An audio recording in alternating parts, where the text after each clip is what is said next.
Bonjour à toutes et à tous et bienvenue dans ce nouvel épisode de notre podcast Au fil du barreau, une initiative portée par l'Ordre des avocats au barreau de Lille. Pourquoi un podcast ? Parce que le droit, la justice et la profession d'avocat, ce sont d'abord des voix, des engagements, des parcours humains.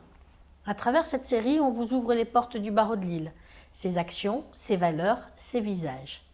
Interviews, témoignages, actualités juridiques, un format vivant et accessible pour tous, étudiants, justiciables, entreprises ou même curieux.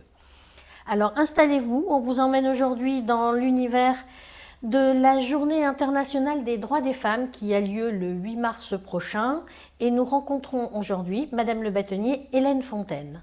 Bonjour Madame le bâtonnier, pouvez-vous vous présenter en quelques secondes ? Bonjour Patricia, donc je suis avocat au barreau de Lille depuis 1990. J'ai été membre du Conseil de l'Ordre pendant plusieurs années. Ensuite, je suis devenue bâtonnier de l'Ordre des avocats de Lille. Ensuite, j'ai continué au niveau national pour devenir au départ vice-présidente de la conférence des bâtonniers, puis présidente de la conférence des bâtonniers. Je suis actuellement au Conseil national des barreaux où je suis vice-présidente Europe de la CAEI et je suis chef de la délégation française auprès des barreaux européens. Alors première question, qu'est-ce qui vous a donné envie de devenir avocate ? Alors, j'ai toujours aimé la liberté et l'indépendance. J'ai toujours...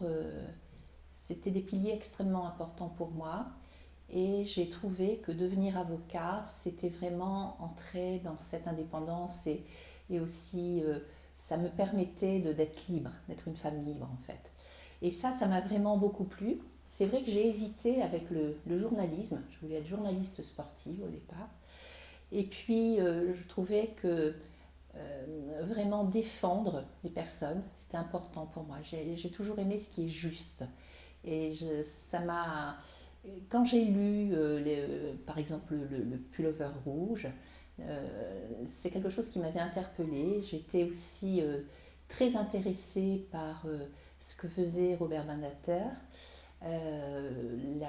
tout ce qui était sur la peine de mort, et tout ça, ça m'a donné vraiment envie. Donc c'est pour ça qu'en fait j'ai choisi et j'ai décidé de passer l'examen d'avocat. Donc à quel moment avez-vous eu envie de vous engager davantage dans la profession ? Alors, ça s'est passé d'une drôle de façon en réalité, parce que à l'Ordre de Lille, on organisait à l'époque des déjeuners où chacun se rencontrait. Donc on était tous différents, de différents cabinets, d'âges différents. Et une question avait été posée, je me souviens très bien, sur la protection juridique en relation avec l'aide juridictionnelle. Et j'avais fait une réponse qui avait certainement interpellé des membres du Conseil de l'Ordre, puisque peu de temps après, on me demandait d'aller en fait au Conseil de l'Ordre. Et c'est comme ça que ça a débuté. Et donc j'ai commencé au Conseil de l'Ordre et ensuite j'ai eu le parcours que je vous ai indiqué tout à l'heure. Alors être la première femme bâtonnier à Lille, qu'est-ce que cela a représenté pour vous ? À dire vrai, je ne me rendais pas compte que j'étais la première femme bâtonnier de Lille. Voilà, je m'étais présentée pour être bâtonnier. Je ne faisais pas attention vraiment en fait que j'étais la première femme. Mais ce qui m'a vraiment fait prendre conscience de ça, c'est quand on m'a interrogée une fois élue en disant « mais comment on vous appelle maintenant ?» Parce qu'il n'y avait jamais eu de bâtonnier, de bâtonnière, donc femme. Et donc voilà, et là je me suis rendu compte qu'effectivement il y a quelque chose qui changeait par rapport aux fois précédentes. En accédant à ces fonctions, avez-vous senti que votre parcours était regardé différemment ? Alors, je pense que au départ, quand on est la première femme bâtonnier, on est effectivement regardé d'une façon un peu différente. Je le pense parce que on ne nous pose pas les mêmes questions. C'est-à-dire, on nous pose la question de savoir comment on va s'organiser avec les enfants, comment on va s'organiser dans notre vie de famille, des questions en fait qu'on pose aux femmes, beaucoup. Et donc ça, je l'ai senti au départ. Et puis ensuite, on a peut-être quelques mois où on vous observe. Et si ça se passe bien, eh bien c'est parti. et après c'est parti, vraiment. Avez-vous déjà douté de votre légitimité au cours de votre carrière? Alors, la légitimité, non, parce que j'ai toujours bien élu quand j'ai été élue. Pas la légitimité, mais on a des doutes, toujours. On a toujours des doutes quand on a des fonctions, même dans la vie de tous les jours, on a des doutes. Et c'est ce qui nous permet d'avancer. Mais il faut savoir s'entourer, et puis il faut savoir prendre les bonnes décisions. Mais des doutes, on en a toujours, et c'est une richesse en fait d'avoir un doute. Alors, selon vous, est-il encore plus difficile pour une femme d'accéder à des postes à responsabilité? Je pense que ça reste difficile. Je pense que ça reste difficile, et quelquefois on a l'impression qu'il faut se battre 2 fois plus. Mais en même temps, il y a de plus en plus de femmes quand même qui s'engagent, et je trouve que c'est très bien. C'est plus difficile parce que je pense qu'en réalité, les femmes, quelquefois, n'ont pas forcément confiance en elles et pensent qu'elles ne vont pas réussir. Et donc, elles ne s'engagent pas parce qu'elles pensent que ça n'est pas pour elles. Alors que c'est tout à fait possible, bien évidemment. Diriger, est-ce plutôt écouter, décider ou alors peut-être les deux? C'est les deux. On écoute beaucoup. Il faut écouter beaucoup. Il faut écouter autour de vous ce qui se dit parce qu'il ne faut jamais oublier qu'on a vraiment le but de l'intérêt général. Donc ça, c'est très important. On essaye vraiment de comprendre ce qui est attendu de nous pour avancer vers cet intérêt général. Et il y a des moments, effectivement, il faut trancher. Et il faut savoir trancher. Mais encore une fois, comme je le disais tout à l'heure, c'est important d'être entouré, d'avoir une bonne équipe autour de soi. Parce que quelquefois, on se pose, comme je le disais tout à l'heure, des questions. Et quelquefois, on peut changer d'avis parce que tout compte fait, eh bien, ce qu'on nous dit n'est pas si idiot que ça en réalité. Mais voilà, non, mais ça, on réfléchit toujours dans l'intérêt général. En tout cas, c'est toujours ce que j'ai fait. Alors pour vous, où en est aujourd'hui l'égalité femmes-hommes dans la profession d'avocat? Alors, bon, il y a une grande évolution quand même par rapport au nombre de femmes qui sont maintenant au barreau, puisque moi, quand je suis arrivée il y a très longtemps maintenant, on était peu de femmes. Maintenant, il y a plus de 57% de femmes qui sont avocates, et on le voit dans les écoles d'avocats.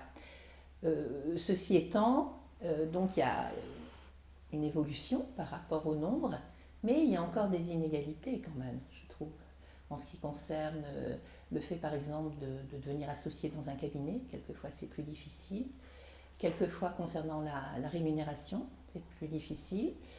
Il y a encore des batailles, il y a plus de femmes, mais je pense qu'avec le fait de pouvoir s'engager dans les barreaux, notamment au sein des conseils de l'ordre, dans le cadre de commissions, ça donne le goût aux femmes de pouvoir s'engager. Et à partir du moment où elles prennent ce goût-là, eh bien, elles y vont. Et elles font bien d'ailleurs. Et elles font bien. Mais il y a encore du travail à faire. Il y a encore du travail à faire. Alors quel conseil donneriez-vous à une jeune femme qui hésite à s'engager? Je pense qu'il faut qu'elle ait confiance en elle. Elle a un nombre d'années d'études qui est élevé. Donc elle est tout à fait capable. Elle a un diplôme. Et elle peut parfaitement s'engager. C'est une question vraiment, l'engagement, c'est une question d'organisation, d'avoir aussi confiance en soi, ça c'est important, je le redis. Et puis, tout est possible en réalité. Pour moi, rien n'est impossible. Donc fonçons, il faut qu'elles foncent, il faut que ces jeunes femmes foncent parce qu'elles ont une place pour elles et on a besoin d'elles dans la profession. Pour vous, que symbolise le 8 mars, la journée internationale des droits des femmes? Je trouve que c'est important qu'il y ait une journée comme celle-ci, le 8 mars. Moi, je pense particulièrement aux femmes qui sont démunies, aux femmes qui sont maltraitées, aux femmes qui sont violentées, aux femmes qui n'ont plus de voix. Je pense aux femmes au niveau international qui ne peuvent plus s'exprimer. Je pense aussi aux femmes qui auraient envie d'avancer et qui n'arrivent pas à avancer. Et je pense que cette journée des femmes est importante parce qu'on parle d'elles. Et je voudrais vraiment, en tout cas pour cette journée de la femme, dire bravo, en tout cas à toutes ces femmes qui se battent. Bravo aussi à toutes mes consoeurs engagées à travers la France, mais aussi au niveau international. C'est important, c'est très important. Il faut cette égalité en tout cas. Alors, dernière question, si vous pouviez parler à la jeune Hélène Fontaine qui prête serment, que lui diriez-vous? Ouh là là, ça fait un bout de temps ça quand même. Alors, qu'est-ce que je lui dirais? Je lui dirais d'être audacieuse, de ne jamais renoncer, d'être bienveillante, d'être elle-même, surtout d'être elle-même, et de continuer à être elle-même, parce que je pense que c'est ça qui fait que on est un avocat heureux. Et c'est important d'être un avocat heureux. On a beaucoup d'années pour lesquelles on est avocat, et c'est vraiment important de se sentir bien dans sa profession. Donc voilà, participons aux activités ordinales, participons à d'autres activités avec d'autres membres de la profession, mais travaillons ensemble. Et puis surtout, ce que j'irais à Hélène Fontaine plus jeune, c'est qu'elle a bien fait de choisir le métier d'avocat, parce que c'est un métier formidable. Eh bien, merci Madame Le Bâtonnier, merci à tous pour votre écoute. J'espère que ce nouvel épisode au fil du barreau vous a plu. Encore un grand merci.